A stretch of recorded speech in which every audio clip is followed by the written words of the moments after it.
Hi guys, welcome to my channel. ఈరోజు మన ఛానల్లో సింపుల్ రెసిపీ చూపించబోతున్నానండి. అదే పచ్చి టమోటాలతో చట్నీ చేయబోతున్నాను. సింపుల్గా అండి, ఒక కడాయి పెట్టుకొని నూనె వేసుకోవాలి. నూనె కాగిన తర్వాత జీలకర్ర వేసుకోవాలి. జీలకర్ర వేగిన తర్వాత ధనియాలు వేసుకోవాలండి. తర్వాత ధనియాలు వేగిన తర్వాత కొంచెం పచ్చివి, కొంచెం దూరగా ఉన్న టమోటాలు తీసుకున్నానండి. నేను అంతా పచ్చివి తీసుకోలేదు, దూరవి టమోటాలను తీసుకొని వేయించుకుంటున్నాను. ఇలా నూనెలో మగ్గనించుకోవడం వలన టమోటాలు చట్నీ చాలా టేస్టీగా ఉంటుందండి. ఇవి మగ్గడానికి మనము కొంచెం ఉప్పును కూడా యాడ్ చేయాలండి. ఇప్పుడు పచ్చిమిర్చిని వేసుకున్నాను. చట్నీకి తగినంత పచ్చిమిర్చిని వేసుకోండి, మీ టేస్ట్కి తగినంతగా. ఇలా వేసుకొని ఉప్పును కొంచెం వేసుకొని మగ్గనిచ్చుకోవాలండి.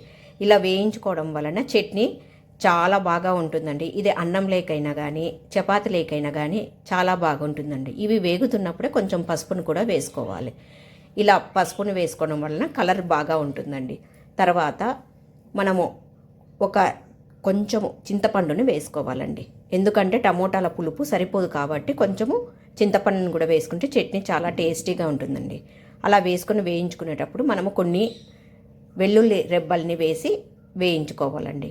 ఇలా అన్నీ వేయించుకున్నప్పుడు మనము కొత్తిమీరని కూడా తీసుకొని వేయించుకోవాలండి. ఇలా చట్నీకి కొత్తిమీర వేయడం వలన చాలా టేస్టీగా ఉంటుందండి, చాలా బాగా ఉంటుందండి.